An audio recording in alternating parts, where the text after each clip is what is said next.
What's up, mané, bienvenue sur la chaîne, frérot, tu connais. Mon gars, j'espère que tu vas très très bien. Mais frérot, aujourd'hui en Angleterre, tu sais, City et Liverpool, c'est les bigs du football anglais et aussi les bigs du football européen. Mais il y a aussi un club, en début de saison dernière, ils nous ont surpris avec leur mercato. Ils ont recruté quand même de très bons joueurs, Jadon Sancho, Varane, Cristiano Ronaldo. Voilà, on se disait que ce club-là était parti pour redevenir le big du football anglais, pour prétendre au moins à un titre de Première Ligue. Mais aujourd'hui, ce club-là a vraiment de très grosses difficultés. Mon gars, je te parle de Man United. Aujourd'hui, Man United-Chelsea. Man United qui reste sur 2 défaites d'affilée en championnat, une défaite face à Liverpool, une autre défaite aussi face à Arsenal le week-end dernier. Chelsea de son côté qui a plus vraiment rien à jouer. Ils ont perdu en Ligue des Champions face au Real. En championnat, la Première Ligue, ils ne peuvent plus aller la chercher. Il reste juste la FA Cup, la finale face à Liverpool qui les reste à jouer. Hormis ça, on peut dire que Chelsea, ils ont fini leur saison. La Champions League, ils vont la jouer. Ils sont bien partis pour se qualifier. Ils ont vraiment beaucoup de points d'avance sur le 4e du championnat anglais. Mais voilà, Chelsea aussi est une équipe qui a envie de gagner ses matchs, qui n'a pas envie de se laisser faire. Aujourd'hui, mon gars, à Old Trafford, Man United-Chelsea, malgré que Chelsea était à l'extérieur, aujourd'hui, mon gars, Chelsea, ils ont marché sur Man United. Franchement, je me suis même demandé si Man United était toujours concerné par le football. Tellement en première période, Chelsea, ils ont plané sur tout le match, mon gars.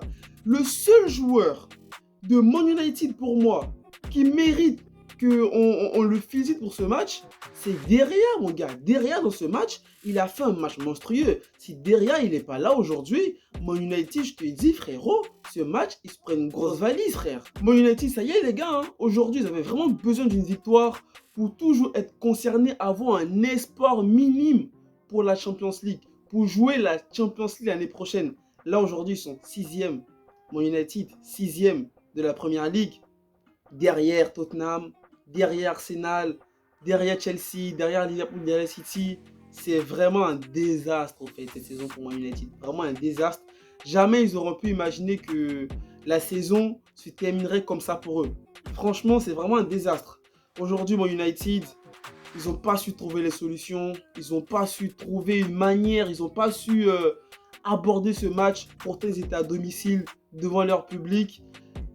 Ils n'ont pas su, comment dire, ils n'ont pas su sortir la tête de l'eau, en fait. D'autres diront que c'est parce qu'ils ont eu beaucoup de blessés. On a un Pogba qui est blessé, on a un Fred qui n'est pas là, on a un Cavani qui n'est pas là. Mais n'oubliez pas, les gars, que ces joueurs qui sont aujourd'hui indisponibles étaient disponibles lors de la majeure partie de Première Ligue pour Man United cette saison. Et ils n'ont pas su trouver les solutions lors de cette saison. Ils n'ont pas su retrouver cette équipe que Sir Alex Ferguson avait bâtie. Ils n'ont pas su être tout simplement Man United, mon gars. Parce qu'aujourd'hui, mon gars, ils avaient vraiment besoin d'une victoire. Man United, la saison prochaine, la Champions League, c'est fini.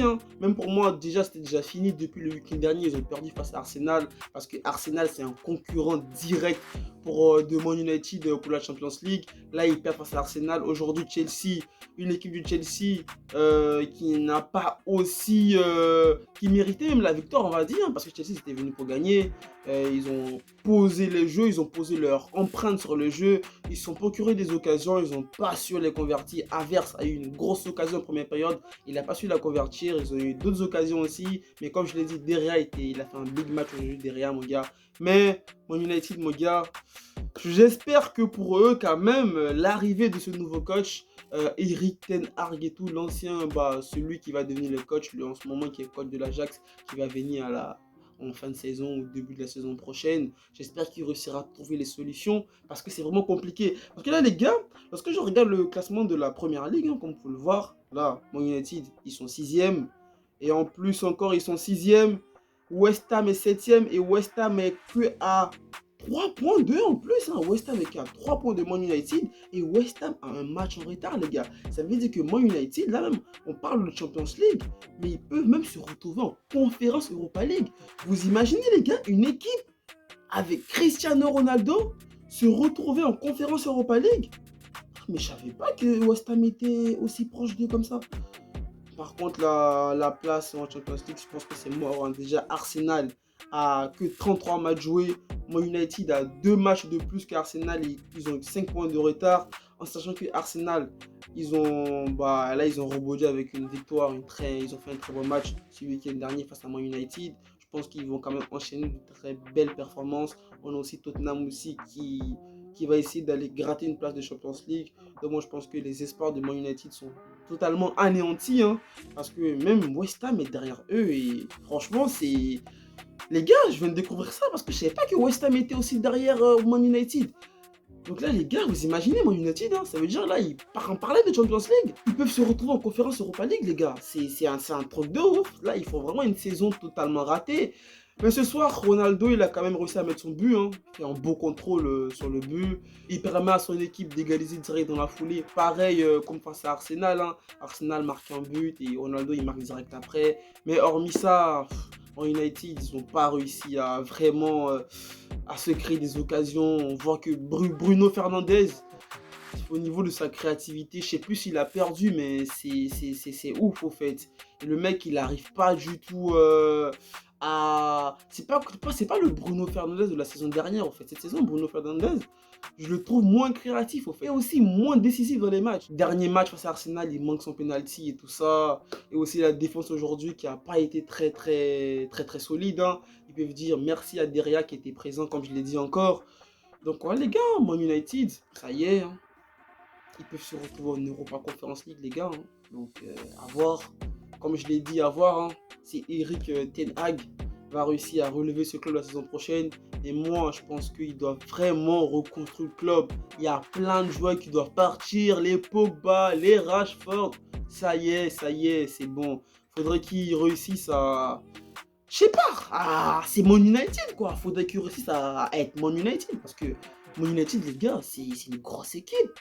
C'est l'une des plus grosses équipes, si ce n'est la plus grosse équipe d'Angleterre. C'est un truc de ouf. C'est un truc de ouf. Mais bon, c'est le football, les gars. On est là, on observe. Le week-end prochain, on verra si Liverpool et City continueront les mano à mano ou si une équipe va céder, les frérots. Donc, si c'est les frérots, bonne nuit à vous. Prenez soin de vous. Regardez la première ligue. N'oubliez pas les héros. Restez toujours positifs dans la tête, les gars. On est ensemble. Allez, peace!